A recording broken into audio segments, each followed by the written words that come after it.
স্বাগতম জাবের বাবার আগমন মুয়াজ্জিম ভাইয়ের পক্ষ থেকে লাল গোলাপ শুভেচ্ছা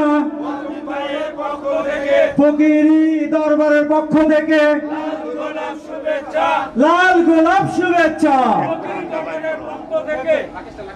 সম্মানিত আশেকান জাকেরান, আপনারা সুন্দরভাবে বসে যান। সুদূর ঢাকা থেকে এবং বর্তমান তরিকতের এবং বাতিলের বিরুদ্ধে প্রতিবাদী কণ্ঠস্বর, যিনি শুধু বাংলাদেশ নয় সারা বিশ্বে যার আলোচনায় মানুষ মনোমুগ্ধ হয়ে যাচ্ছে,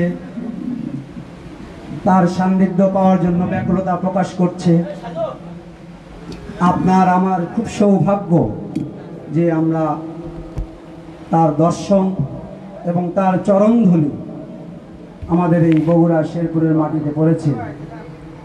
আমি এবং আমরা আমাদের ভক্তবৃন্দ বা আশেকান জাকেরানের পক্ষ থেকে কৃতজ্ঞতা প্রকাশ করছি এবং আমাদের প্রধান আলোচক যিনি আমাদের মঞ্চে উপবিষ্ট আছেন, শাহ সুফি কাজী জাবের আল জাহাঙ্গীর আল সুরেশ্বরী বাবার চরণে ভক্তি ও চুম্বন রাখছি সকল আশেকান জাগরণের পক্ষ থেকে।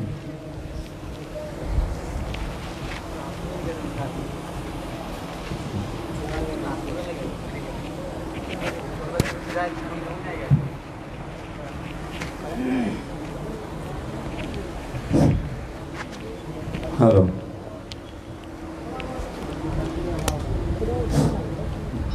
আচ্ছা এদিকে বসে না, এখানে এদিকে আছে বাবা, একটু বসতে দিও। বসেন, এখানে বসেন।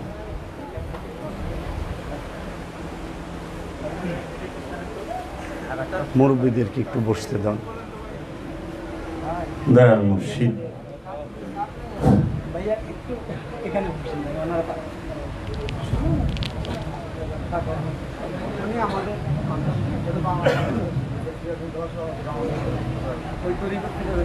बिस्मिल्लाहिर रहमानिर रहीम।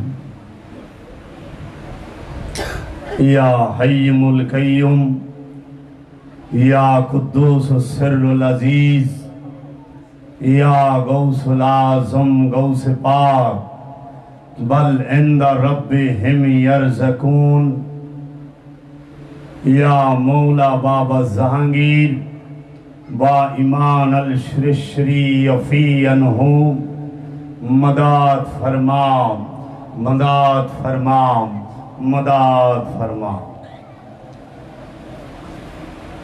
जाने मन निसारम बनामे हुसैन मुनामे गुलामे गुलामाने हुसैन शाह हस्त हुसैन बादशाह हस्त हुसैन दीन हस्त हुसैन दीन पना हस्त हुसैन सरदाद नदाद दस्त दर दस्त यजीद हक्का के बिनाए ला इलाहा हस्त हुसैन या अली या मुश्किल कुशाली या पंचतन पाक अली या सुनी जात अली सल्लल्लाहु नबियना सल्लल्लाहु मुहम्मदीन या गौस खुदा मुश्किल कुशा अलमदाद कीजिए।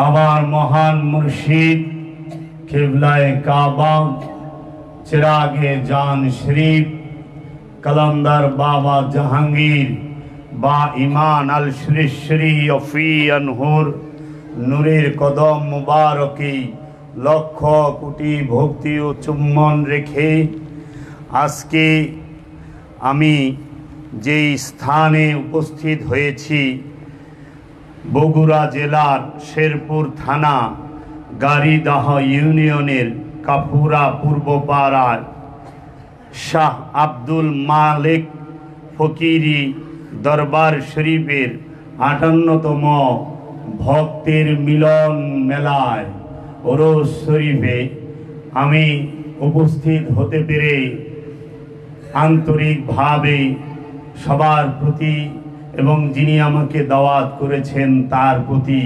কৃতজ্ঞতা জানাই। আজ 13ই জুলাই 2024 সাল, রোজ শনিবার, 7ই মুহররম 1446 হিজরি। আরবি মাসের প্রথম মাস মুহররম মাস। আর এই মুহররম মাসের আজকে 7 তারিখ।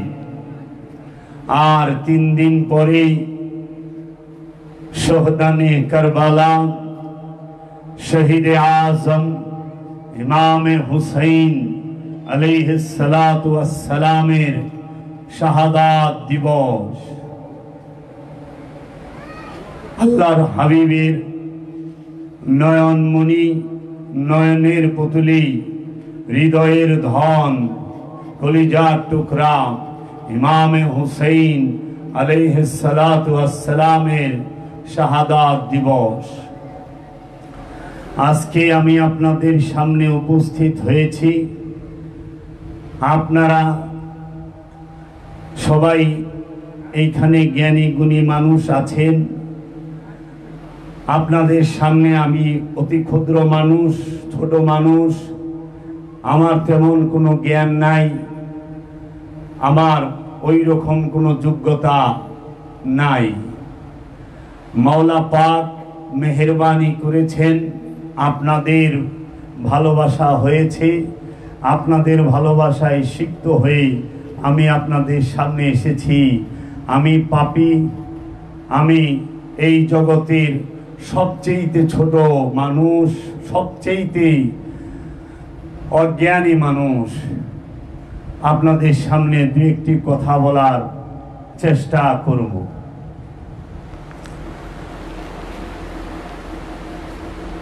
সুলতানুল হিন্দ খাজা গরিবি নওয়াজ বলেছেন,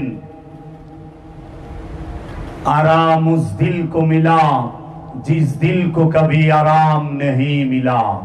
ওই ব্যক্তিটি সবচেয়ে আরামে আছে যে জীবনেও কোনোদিন আরাম পায় নাই।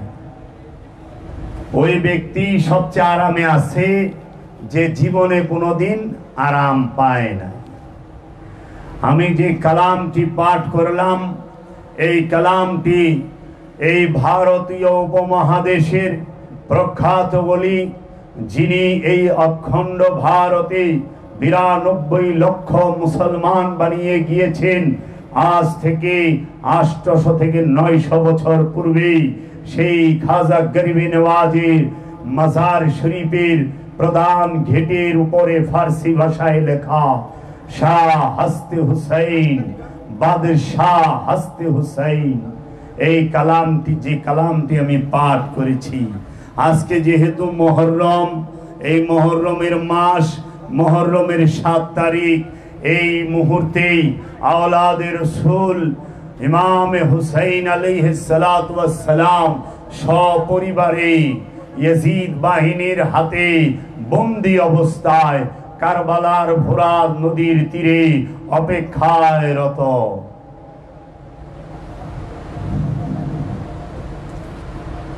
আপনারা ফজিলতের বয়ান অনেক শুনেছেন, ফাজাইলের বয়ানও অনেক শুনেছেন, অনেক মূল্যবান বয়ান শ্রদ্ধেয় আলেম ভাইদের কাছ থেকে শুনেছেন। বাংলাদেশে অনেক বিজ্ঞ আলেম উলামা আছেন, অনেক ভালো ভালো বড় বড় আলেম উলামাদের কাছ থেকে আপনারা, পীর মাশায়েখদের কাছ থেকে আপনারা অনেক মূল্যবান কথা শুনেছেন। আমি আজকে একটু কারবালা সম্বন্ধে আলোচনা করতে চাই। আমি কি করব? আপনারা কি কারবালা সম্পর্কে একটু শুনতে চান? দয়াল মুর্শিদ,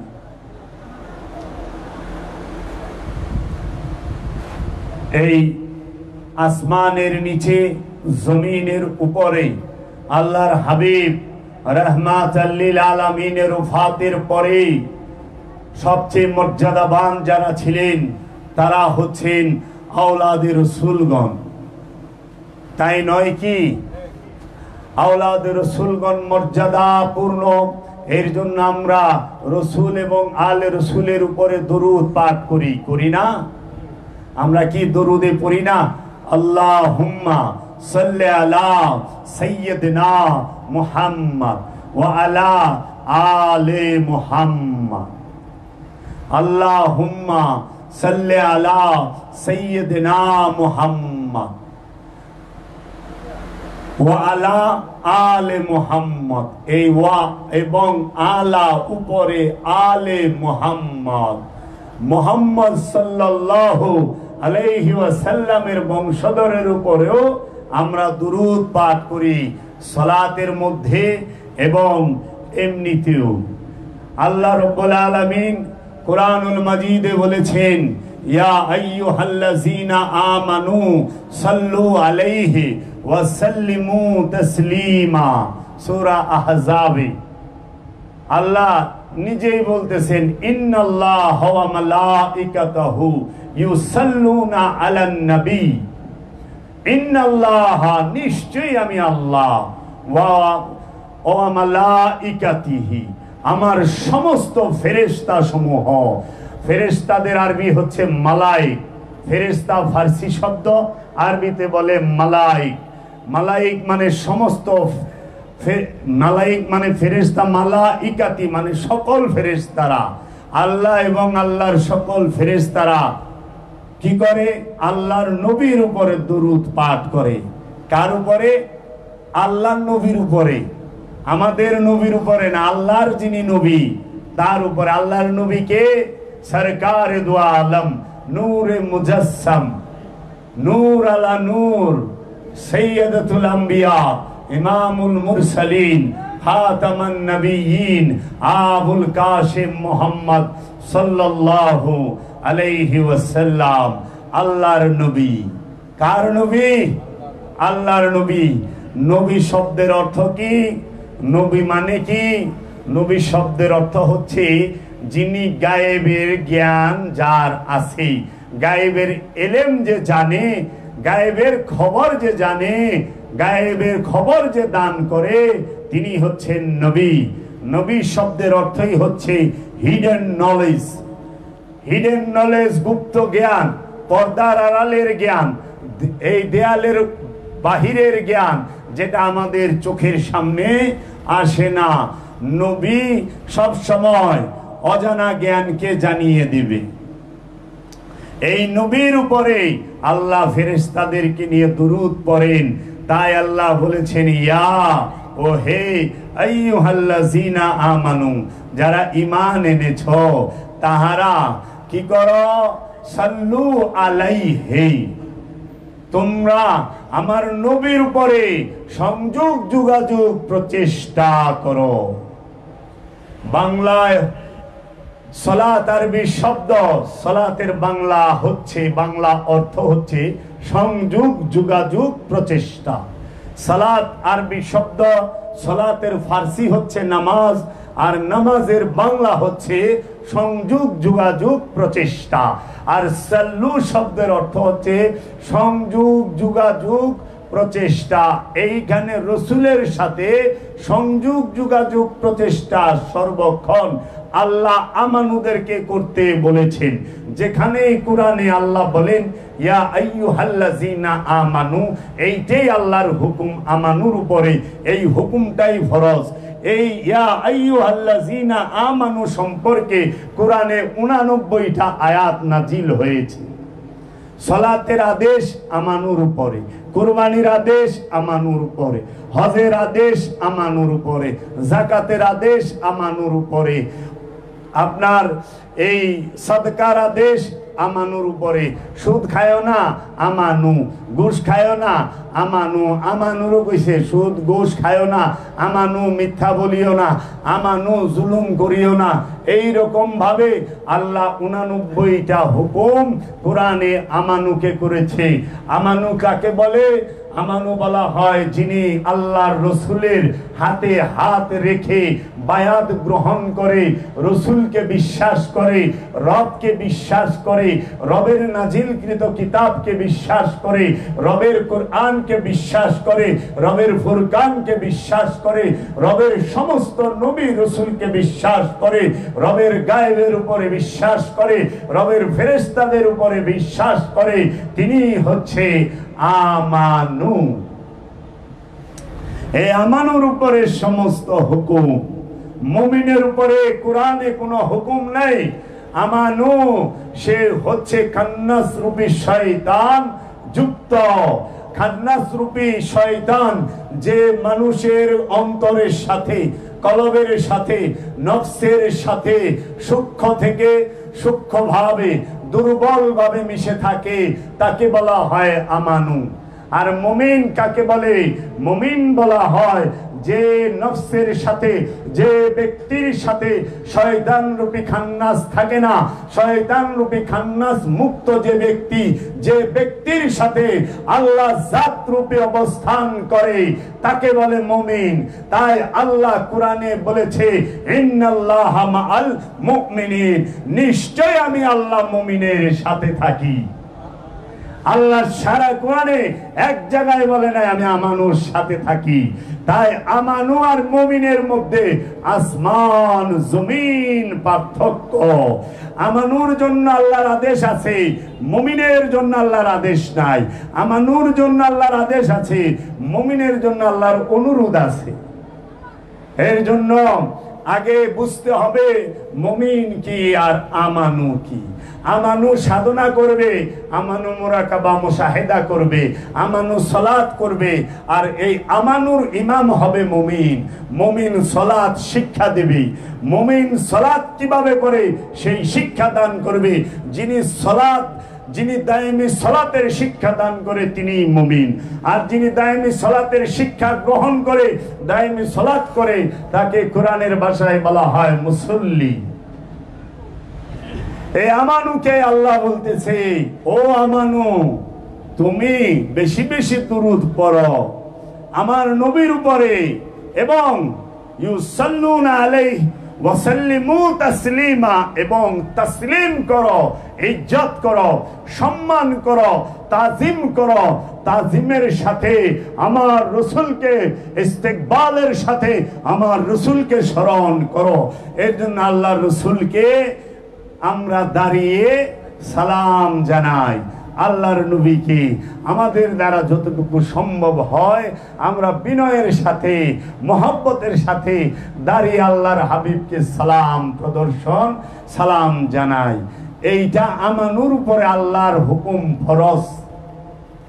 দরুদ পাঠ করা কি ফরজ। সালাত যেরকম ফরজ, দরুদ পাঠ করা ফরজ। আল্লাহ কোরআনে কয়ে দিয়েছে আমানুরে। যারা দরুদ পাঠ করতে চায় না, যারা কিয়াম করতে চায় না, আল্লাহর রসুলকে তাজিম করতে চায় না, আল্লাহর রসুলকে সম্মান করতে চায় না, বুঝে নিবেন তারা আমানু নয়। কারণ আল্লাহ নির্দিষ্ট করে বলেছে আমানুরা বেশি বেশি দরুদ পড়ো, সশ্রদ্ধ সালাম দাও। ইয়া আইয়ুহাল্লাযীনা আমানু সাল্লু আলাইহি ওয়া সাল্লিমু তাসলিমা। যদি তুমি আমানু হও তাহলে রাসূলের উপরে দরুদ পড়ো এবং রাসূলকে সশ্রদ্ধ সালাম জানাও। এখন যে আমানু হয় নাই, যে নিজেই আমানু না, যে মুনাফিক, যে কাফের, যে মুশরিক, যে মুরতাদ, সে কিভাবে কেন পড়বে? দরকার নাই। এই জন্য আল্লাহ বলছে আমানু কইরো, আমানু কইরো। আমানুকে বলছে আল্লাহ আমানু সুদ খায়ও না। যদি সুদ আগে খায়া থাকো, এই সুদের লাভের অংশ মাফ করে দাও, আল্লাহ তোমাকে রহমত দান করবে, ক্ষমা করবে। তা আমানুরে কইছে সুদ খায় না, মানুষের তো কই নাই। মানুষ তো জন্মগত ভাবে পাপের মধ্যে ডুবা থাকে। আমানু সংগ্রামরত নফস। বাবারা, এ আলে রসুলকে মহব্বত করা কি? ইমানের অংশ। রসুলকে মহব্বতের অপর নাম ইমান। ইমান কি? ইমান হচ্ছে মূল। যারা ইমান আনে তাদের জন্য নামাজ, যারা ইমান আনে তাদের জন্য রোজা, যারা ইমান আনে তাদের জন্য হজ, যারা ইমান আনে তাদের জন্য কুরবানি, যারা ইমান আনে তাদের জন্য সাদকা, যারা ইমান আনে তাদের জন্য আমলে সালেহা, তাই না? এখন মূল কি? ইমান। ইমানদার সে সালাত করবে। আল্লাহ তো সুদখোররে সালাত করতে বলে নাই কোরআনে। সালাতের উপরে 82টা আয়াত আছে, 82টা আয়াত আছে। আমার মুর্শিদের লেখা, কালান্দার বাবা জাহাঙ্গীরের লেখা এই কিতাবটি, এটি আরো বড় কিতাব, কিন্তু এখান থেকে একটা চ্যাপ্টার তুলে ধরা হয়েছে। কোরআনের দৃষ্টিতে নামাজ 82 বার, হুবহু অনুবাদ ও কিছু ব্যাখ্যা। সালাত সম্পর্কে যে কোরআনের 82টি আয়াত আছে, সেই 82টি আয়াত এখানে তুলে দেওয়া হয়েছে। আল্লাহ সালাত সম্পর্কে কি বলেছে আপনারা এই কিতাবটি পাঠ করলে সালাত সম্পর্কে অনেক কিছু জানতে পারবেন। বাবা, কোরআনকে পাঠ করতে হবে অর্থ সহ, কারণ কোরআনে আল্লাহ মূল বিষয় বলে দিয়েছে। কোরআনে আল্লাহ বলেছে, হে মানুষ, তোমাদেরকে কিয়ামতের দিন তোমাদের ইমাম সহ ডাকা হবে। সূরা বনী ইসরাঈলে আল্লাহ বলেছে, হে মানুষ, তোমাদেরকে কিয়ামতের দিন সহ ডাকা হবে। ও বাবা, কিয়ামতের দিন যে ইমাম সহ ডাকা হবে, সেই ইমামকে, সেই ইমামকে কি চিনেছেন? সেই ইমামকে কি জানেন? সে কোন ইমাম? সেই ইমামকে সূরা বনী ইসরাঈলের 71 নম্বর আয়াত খুলে দেখবেন। কত নম্বর আয়াত? 71 খুলেন। আল্লাহ বলতেছে, প্রত্যেক মানুষকে, প্রত্যেক ব্যক্তিকে তার ইমাম সহ ডাকা হবে। এইখানে মানুষ শব্দটা উচ্চারণ করছে, ব্যক্তি শব্দটা উচ্চারণ করছে, নফস শব্দটা উচ্চারণ করে নাই। নফস সম্পর্কে আল্লাহ রসুল বলেছে, আল্লাহ কোরআনে বলেছে প্রত্যেক নফসকে তার রসুল সহ ডাকা হবে। হাসরের দিন, কিয়ামতের দিন প্রত্যেক নফসকে তার রসুল সহ ডাকা হবে। আমরা যদি ইমামকে হত্যা করি, আমরা যদি ইমামকে হত্যা করি, তাহলে কিয়ামতের দিন আমরা কোন ইমামকে সাথে নিয়ে দাঁড়াবো? শহদানে কারবালা, কারবালার ময়দানে কোন হিন্দু, কোন বৌদ্ধ, কোন খ্রিস্টান, কোন ইহুদি, কোন নাসারা, কোন অগ্নি উপাসক আওলাদে রসুলদেরকে শহীদ করেন নাই। কোন হিন্দু ইমাম হোসেন আলাইহিস সালাম এবং তার পরিবারকে শহীদ করেছে? কারা শহীদ করছে? যারা রসুলের হাতে কালেমা পড়েছেন, যারা রসুলের সাহাবীদের হাতে কালেমা পড়েছেন, তারাই তো করেছে, করেছে না? কোন হিন্দু, খ্রিস্টান, ইহুদি, নাসারা, বৌদ্ধ, তারা কি আল্লাহর রসুলকে, রসুলের আওলাদকে, আল্লাহর রসুলের নূরের সন্তানকে, আল্লাহর রসুলের নূরের রূপকে, আল্লাহর রসুলের হাকিকি রূপকে, মাওলা হুসাইনকে শাহাদাত করেছে?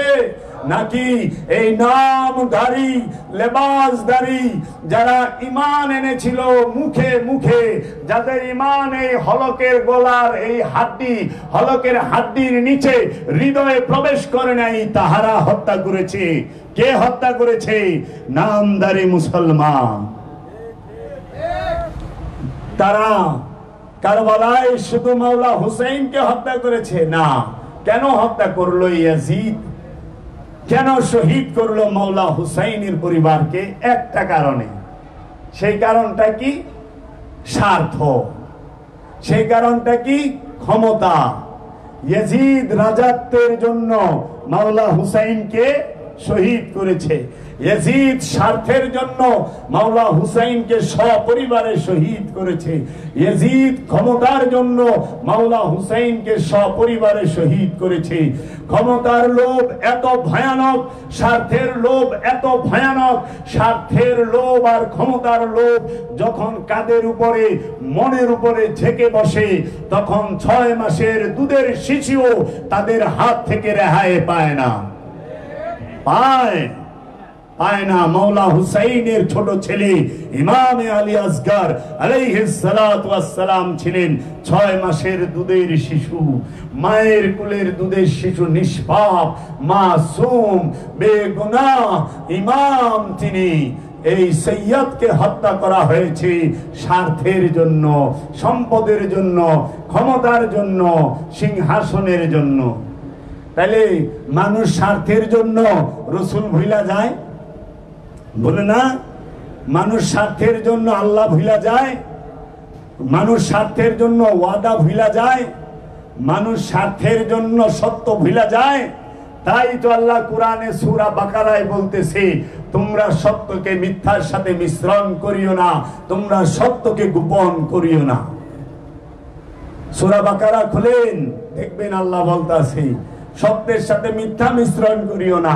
তাহলে সত্যের সাথে কারা মিথ্যা মিশ্রণ করত? কারা সত্যকে গোপন করত? সেই সত্যটা কি ছিল? মহানবীর ওফাতের পরে থেকে, মা ফাতেমার শাহাদাতের পরে থেকে, মাওলা আলীর শাহাদাতের পরে থেকে, মাওলা হাসানের শাহাদাতের পরে থেকে এই কারবালার যে রাস্তাটা তৈরি হয়ে যায়, মাওলা হুসাইনকে শাহাদাত করার পিছনে কি কারণ ছিল? সেইটা ছিল বংশগত শত্রুতা, রাজত্বের লোভ, সিংহাসনের লোভ, ইসলামকে রাজতন্ত্র, গণতন্ত্রকে রাজতন্ত্র করার একটা অপকৌশল। ইসলাম গণতন্ত্র শিক্ষা দেয়। ইসলাম বলতেছে লা ইকরাহা ফিদ্দিন। কোরআন কি বলে? লা ইকরাহা ফিদ্দিন। লা মানে নাই, ইকরাহা ফিদ্দিন। দিনের উপরে কোনো প্রকার জোর জবরদস্তি নাই, কোনো প্রকার জোর করা যাবে না। এখন আপনারা কি জানেন দিন কাকে বলে? দিন শব্দের অর্থ কি? স্বভাব। দিন শব্দের বাংলা অর্থ স্বভাব। ইসলাম শব্দের বাংলা অর্থ আত্মসমর্পণ, আত্মসমর্পণ। আর মুসলমান শব্দের বাংলা অর্থ হইল আত্মসমর্পণকারী। যে আত্মসমর্পণ করেছে রসুলের কাছে, রবের কাছে, তিনি মুসলমান। যে রসুলের হুকুমের কাছে, আদেশের কাছে, আল্লাহর হুকুমের কাছে, আদেশের কাছে নিজের ইচ্ছাকে সমর্পণ করেছে, তিনি মুসলমান। মুসলমান কয় প্রকার? মুসলমান হয় জন্মগত, মুসলমান হয় দলগত, মুসলমান হয় আদর্শের, অনুষ্ঠানের মুসলমান হয়। যেরকম পিতা এবং মাতা মুসলমান, পিতা মাতা মিলন করছে, তাদের ঘরে যে সন্তান হইছে সে জন্মগত মুসলমান হয়ে গেছে। মুসলমানের ঘরে মুসলমান জন্মাইল। মা হিন্দু, বাবা হিন্দু, দুইজনে মিলন করছে, বিবাহের পরে মিলন হইছে, হিন্দুর ঘর থেকে হিন্দু আইসা বলল। মা খ্রিস্টান, পিতা খ্রিস্টান, দুইজনে মিলন করছে, খ্রিস্টানের ঘর থেকে খ্রিস্টান বাইরে এলো, তাই না? মানে যে কোম্পানি থেকে যে মাল জিনিস বাইরে আয়, ওই কোম্পানির নামে তারে চিনে। কিন্তু যে কোরআনের আদর্শের মুসলমান, নবীর আদর্শের মুসলমান, সেইটা পাওয়া বড় দুষ্কর। এর জন্য জন্মগত মুসলমান বেশি, জন্মগত হিন্দু বেশি, জন্মগত খ্রিস্টান বেশি, আদর্শের মুসলমান খুব কম, আদর্শের হিন্দুও খুব কম, আদর্শের খ্রিস্টানও খুব কম। বুঝছেন বাবা? জন্মগতটা বেশি। দ্বিতীয় পক্ষ হইল দলগত। মুসলমান দলে যোগ দিয়েছেন, হিন্দুর দলে যোগ দিছেন, ইহুদির দলে যোগ দিছে, খ্রিস্টানের দলে যোগ দিছে। এরা দলগত মুসলমান, দলগত খ্রিস্টান, দলগত হিন্দু, দলগত ইহুদি, কিন্তু আদর্শের না। তাহলে মুসলমানকে যে আল্লাহর ইচ্ছার কাছে আত্মসমর্পণ করেছেন তিনি মুসলমান, যে রসুলের ইচ্ছার কাছে নিজেকে আত্মসমর্পণ করিয়ে ফেলেছেন, নিজের ইচ্ছাকে উৎসর্গ করেছেন, তিনি মুসলমান। এই মুসলমান কি পাওয়া যায়? মুসলমান যে সে মিথ্যা বলবে না, মুসলমান মিথ্যা বলতে পারে না, মুসলমানের আদর্শে মিথ্যা নাই। মুসলমান যে সে জুলুম করে না, মুসলমানের আদর্শে জুলুম নাই। মুসলমান যে সে জেনা করে না, মুসলমানের আদর্শে জেনা নাই। মুসলমান যে সে কাউকে অবরোধ করে না, মুসলমানের আদর্শে অবরোধ নাই। মুসলমান যে সে কাউকে হত্যা করে না, বিনা জুলুমে কাউকে অত্যাচার করে না, বিনা কারণে। এইটা কোন নবীর, কোন রসুলের যে প্রেমিক তার আদর্শের মধ্যে থাকে না। এর জন্য দেখবেন রসুলের জীবনে 27টি যুদ্ধ হয়েছে। রসুল কখনো যুদ্ধ করে না, রসুল কখনো যুদ্ধ করে না। রসুল হলো মানবতার প্রতীক, রসুল হলো আদর্শের প্রতীক, রসুল হচ্ছেন রাহমাতাল লিল আলামিন, রসুল হচ্ছেন নূর আলা নূর, রসুল হচ্ছে কাবা কাউসাইনে, রসুল হচ্ছে মসজিদুল হারাম, রসুল হচ্ছে মসজিদুল আকসা হাকিকি। যে রসুল দোয়া করলে মসজিদুল হারাম কাবায় পরিণত হয়, রসুলের দোয়ায় মসজিদুল হারাম কাবা হয়েছে। তাহলে সেই হাকিকি কাবা কখনোই কারো বিরুদ্ধে অস্ত্র ধরে নাই জীবনে। আমার রসুলের উপরে যখন আঘাত এসেছে, আমার রসুল প্রতিহত করেছে। আমার রসুল কখনো যুদ্ধ করে নাই, এটা আমার রসুলের উপরে অপবাদ দেওয়া হয়। আমার রসুল যুদ্ধ করবে না এর জন্য নিজের জন্মভূমি, ঝগড়া করবে না এর জন্য নিজের জন্মভূমি, বাবার ভিটা, নিজের ঘর বাড়ি মক্কায় ছাইরা তিনি 600 মাইল দূরে চলে গেছে, মদিনায় হিজরত করছে। মক্কা থেকে মদিনার দূরত্ব 600 মাইল, 600 মাইল দূরে গেছে গা।